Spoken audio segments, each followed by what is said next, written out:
Hello दोस्तों, स्वागत है आपका हमारे चैनल हॉलीवुड मूवीज कैफे पर। आज हम बात करेंगे एक इटालियन मूवी के बारे में जिसमें एक लड़का कुछ सैनिकों से बचते हुए एक चर्च में पहुंच जाता है। चर्च की नन्स उसे गूंगा बहरा समझ लेती हैं और मौके का फायदा उठाते हुए एक एक कर सभी उस लड़के के साथ मजे करने लगती हैं। लड़के को भी इसमें बहुत मजा आ रहा था, तो वो उन्हें सच्चाई नहीं बताता। फिर एक दिन चर्च में एक नई लड़की आती है और वो उस लड़के को गाना गाते हुए सुन लेती है और उसकी सच्चाई सबको बता देती है। इसके बाद क्या होता है ये देखेंगे हम आज की इस वीडियो में। दोस्तों, इस मूवी का नाम भी मैं आपको आगे वीडियो में बताऊंगी। उससे पहले अगर आपने अभी तक चैनल को सब्सक्राइब नहीं किया है तो प्लीज चैनल को सब्सक्राइब करें और बेल आइकन को दबा दे। मूवी के शुरू में एक चर्च को दिखाते हैं जिसमें एक पेंटर पेंटिंग बना रहा होता है। पेंटिंग करने के बाद वो पैसे लेने के लिए चर्च के पादरी के पास जाता है, लेकिन उसकी किस्मत खराब होती है क्योंकि प्लेग की बीमारी से पादरी की मौत हो जाती है। अब वो अपने पैसे किससे लेता, इसलिए वो डिसाइड करता है कि अब वो ही चर्च का पादरी बनेगा, जिससे उसे ज्यादा पैसे और लोगों की इज्जत दोनों मिलेंगे। इसके बाद हम लोरेंजो नाम के एक लड़के को भागते हुए देखते हैं।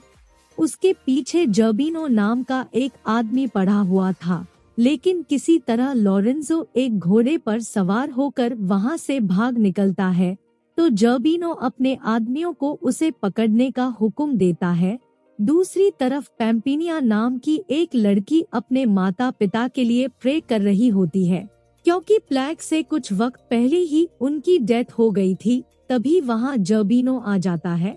वो पैम्पिनिया से कहता है कि तुम्हारे पिता ने मुझसे काफी कर्ज ले रखा था और इस हिसाब से उनकी सारी संपत्ति पर अब मेरा अधिकार है, लेकिन अगर तुम चाहती हो कि मैं ऐसा ना करूं तो तुम्हें मुझसे शादी करनी पड़ेगी। तो पैम्पिनिया उसे कहती है कि मैं रूस के एक राजकुमार से शादी करने वाली हूँ और वो कुछ दिनों बाद मुझे लेने के लिए आने वाला है।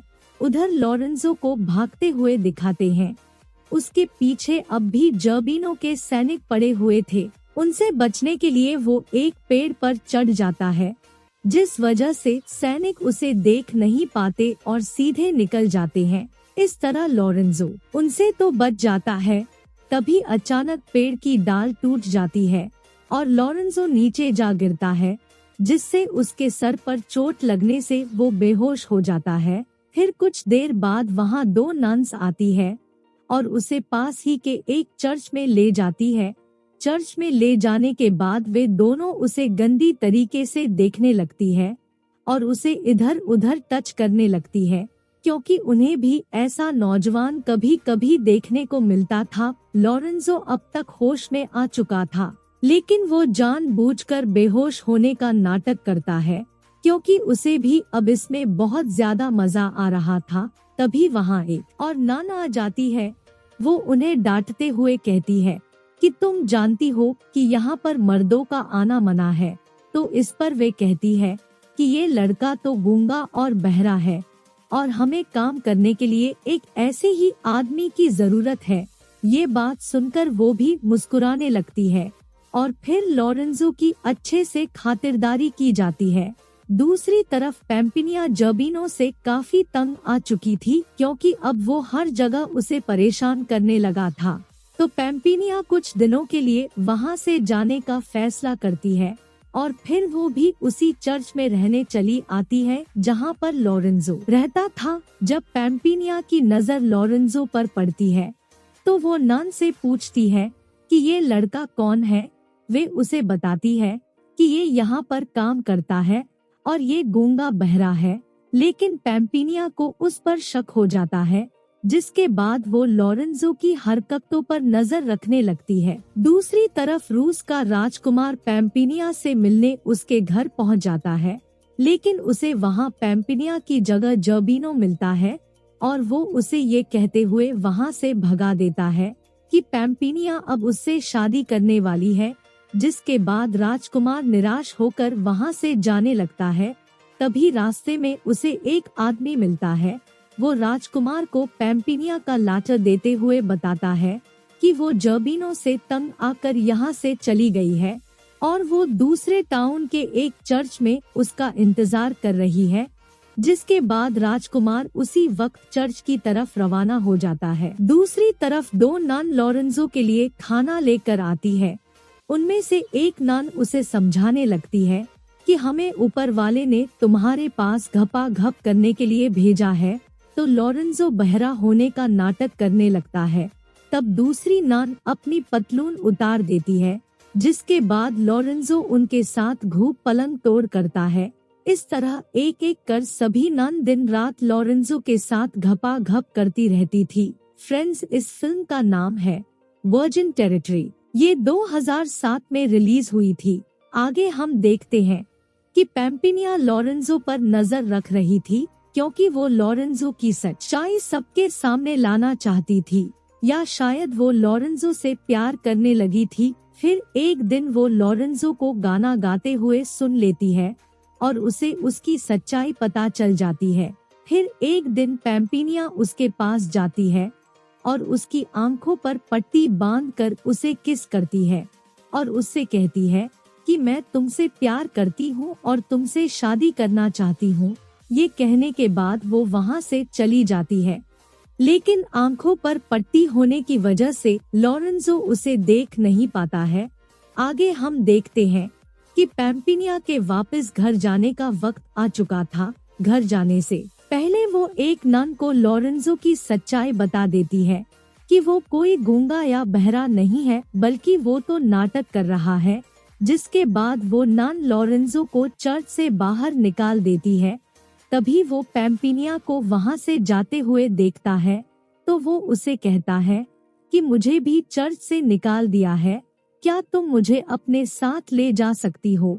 और वो पैम्पिनिया से रिक्वेस्ट करने लगता है, तो पैम्पिनिया उसकी बात मान लेती है और उसे अपने साथ ले जाती है। दूसरी तरफ रूस का राजकुमार रास्ते में एक नदी के पास रुकता है, तो उस नदी में एक लड़की नहा रही होती है। वो उस लड़की को बताता है कि मैं रूस का राजकुमार हूँ और मैं यहाँ अपनी फियांसे को ढूंढ रहा हूँ, जिसका नाम पैम्पिनिया है।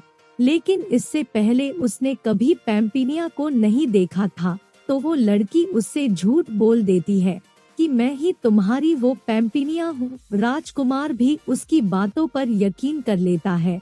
उधर वापस घर आने पर बातें करते हुए लॉरेंजो पैम्पिनिया को बताता है कि चर्च में एक लड़की ने मेरी आंख पर पट्टी बांधकर मुझे किस किया था और उसने कहा था कि वो मुझसे प्यार करती है और शादी करना चाहती है, लेकिन मैंने उसका चेहरा नहीं देखा था। शायद मैं भी उस लड़की से प्यार करने लगा हूँ। ये सुनकर पैम्पिनिया मन ही मन में बहुत खुश होती है और वो लॉरेंजो से कहती है कि अगर तुम मुझे किस करोगे तो वो लड़की तुम्हें मिल जाएगी। उसकी ये बात मानते हुए लॉरेंजो उसे किस करने लगता है, लेकिन तभी वहाँ जर्बिनो आ जाता है और वो आते ही लॉरेंजो को मारने लगता है, लेकिन पैम्पिनिया उसे ऐसा करने से रोक देती है। जिसके बाद वो लॉरेंजो को एक काल कोठरी में बंद कर देता है। फिर अगले दिन पैम्पिनिया अपनी अदाएं दिखाते हुए जर्बिनो से कहती है कि अगर तुम मुझसे शादी करना चाहते हो तो तुम्हें लॉरेंजो को आजाद करना होगा। न चाहते हुए भी जर्बिनो को उसकी बात माननी पड़ती है और वो लॉरेंजो को रिहा कर देता है। जिसके बाद जर्बिनो शादी के लिए एक पादरी को बुलवाता है। पादरी वही पेंटर होता है जिसने चर्च को पेंट किया था। फिर मौका पाकर पैम्पिनिया पादरी के पास चली जाती है और उसे कहती है कि मैं जर्बिनो से नहीं बल्कि लॉरेंजो से प्यार करती हूँ। इस पर पादरी उसे कहता है कि तो मैं इसमें क्या कर सकता हूँ। तो वो पादरी को कुछ पैसे देते हुए शादी की डेट को टालने को कहती है। रिश्वत मिलने से पादरी भी बिल्कुल वैसा ही करता है। फिर इस तरह शादी की डेट आगे बढ़ते देख जर्बिनो पादरी की गर्दन पर तलवार रख देता है और उसे शादी करवाने को कहता है। तभी वहाँ रूस का राजकुमार आ जाता है और उन पर गोलियां चलाने लगता है। फिर वहाँ लॉरेंजो की भी हीरो वाली एंट्री हो जाती है। जिसके बाद वे दोनों मिलकर जर्बिनो के आदमियों की धुलाई कर देते हैं। अब सबको भगाने के बाद लोरेंजो और जर्बिनो आमने सामने आ जाते हैं और उनमें फाइट शुरू हो जाती है। लड़ाई के दौरान जर्बिनो कुएं में जा गिरता है और उसकी कहानी भी खत्म हो जाती है। आगे हम देखते हैं कि पैम्पिनिया चेहरा ढककर राजकुमार के पास आती है और उससे शादी करने से मना कर देती है। फिर जब राजकुमार उसका चेहरा देखता है तो वो उसे कहता है कि तुम तो वो पैम्पिनिया नहीं हो जिससे मैं प्यार करता हूँ। तभी वहाँ वो लड़की भी आ जाती है जो उसे नदी के पास मिली थी, तो राजकुमार उसके पास जाकर उसे किसी वीसी करने लगता है। दूसरी तरफ पैम्पिनिया भी लोरेंजो को किस करती है, तो लोरेंजो समझ जाता है कि पैम्पिनिया ही वो लड़की है जिसने आँख पर पट्टी बांधकर उसे किस किया था, और फिर पादरी उन सब की शादी करवा देता है। यहीं पर ये फिल्म खत्म हो जाती है। अगर आपको हमारी वीडियो अच्छी लगी हो तो प्लीज वीडियो को लाइक और शेयर करें।